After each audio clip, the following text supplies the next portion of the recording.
She take my money when I'm in need. Now, I ain't saying she's a gold digger, but she ain't messing with no. What's up, what's up, what's up? It's your man, ChazzEllis, once again, and I'm gonna talk to you about the rules to being a gold digger. Now, I know a lot of people are like, gold digger, I ain't no gold digger, I ain't no gold digger. And gold diggers are terrible. Gold diggers are the worst human beings on earth. Why would you want to help them? The reality is, people have the right to do what they want and be what they want. And you have the right to be a gold digger if that's what you choose. I'm not here to make moral judgment on your life. And what you might not realize is a lot of dudes actually like gold diggers and want to have a relationship with gold diggers. So what's the problem? This video is just designed to give you the rules to being a gold digger so you don't end up with your lip stuck out. The first rule to being a gold digger is you have to evaluate the product. You have to be real about yourself and what you actually bring to the table. A lot of people try to be gold diggers, but they don't actually have a shovel. That means you don't have anything to work with. You don't have anything that somebody with some bread would want. So you got to evaluate, be real with yourself and what you bring to the table. Being a gold digger means that you're operating in superficiality. So what you bring to the table has to be something that matters in a superficial world. Rule number 2 to being a gold digger is you chose this life. This is the life you chose. You chose this life. So if things don't go your way, you can't try to then play sob story and victim and try to make people feel sorry for you. Why me? All I really ever wanted was love. Nah, you wanted money, you wanted security, you wanted to drive in a Mercedes. Things didn't go your way, but you chose this life so nobody feels sorry for you. Rule number 3 to being a gold digger is to provide a service. A fair exchange ain't no robbery. If you are providing a service, then you have the right to expect something in return.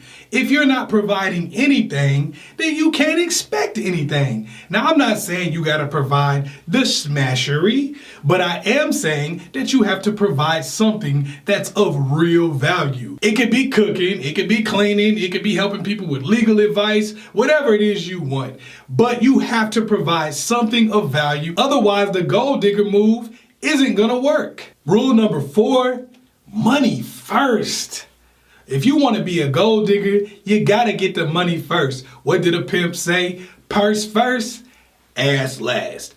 That's how they say it. And they say it that way for a reason. If you don't get the money first, then you are trying to make a silent deal with somebody and try to get something in return later on. I'm keeping it real with you. If you're trying to be a gold digger, you can't just keep piling on and then expect somebody to give you something after the fact. That's a deal you made in your head. That's not something y'all talked about. So if that man didn't buy you a Rolls Royce, don't let him smash for 6 months and be like, where's my Rolls Royce? I'm riding in a hoopty. No, you didn't ask for a Rolls Royce. You didn't ask for a condo. You didn't ask for a yacht. You asked for a bus pass. You asked for a dinner at Denny's, and that's what you got. Rule number 5 to being a gold digger is you gotta pick one. If you're looking for money, be about the money. If you're looking for looks, be about the looks. If you're looking for personality, be about the personality. If you're looking for faithfulness and loyalty, be about that.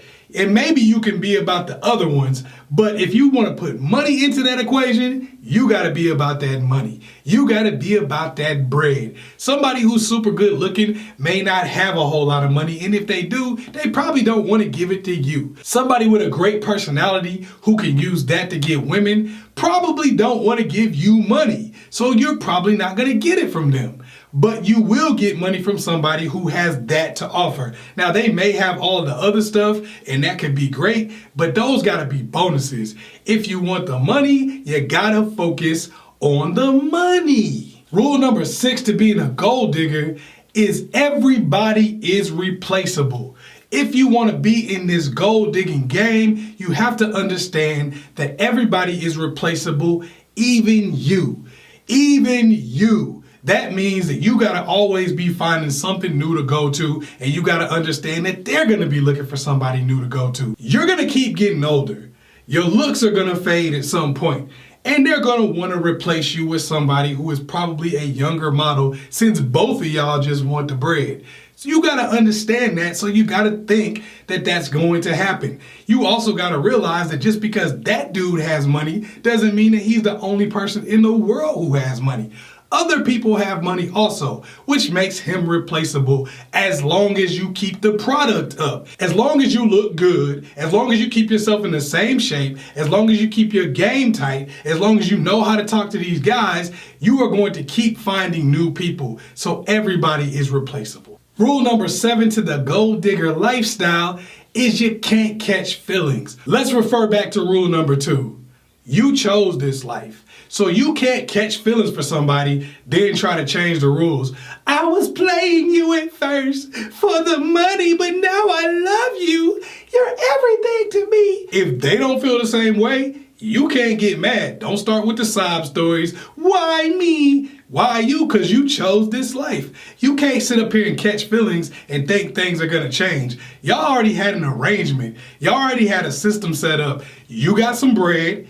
He might have got some booty or whatever you were offering. He's happy. You need to be happy. If you're not, you need to move on. The fact that you caught feelings doesn't change the situation. So catching feelings doesn't do anything but leave you to feel bad. The last rule to being a gold digger is you gotta have an exit strategy. You got into this thing, how do you get out? Don't be the 65-year-old stripper on the pole dancing for Campbell soup coupons. Oh my goodness, that's 32 cents off. You don't want to be that person, but you could be. You gotta have an exit strategy. What are you gonna do when your looks fade? What are you gonna do when guys don't fall for your game as easily as they used to? What are you gonna do when you find yourself in a situation where you're competing with people who are 20, 30 years younger than you? Are you still gonna be trying the same game you were using back in 1976? Are you still gonna be using the same game that you were doing when you were 20 years old? Probably not. So you gotta have an exit strategy. Go to school while you're gold digging. Get somebody to put you through school. Get your credit right while you're gold digging so you could buy your own crib at some point in time. Make sure you educate yourself and put yourself in a better spot. Otherwise, you're just gonna be a pathetic cautionary tale. I'm keeping it real with you. All right, it's your man, ChazzEllis. Hopefully I was able to help you out. Make sure you like and subscribe and share this video with somebody else. Peace.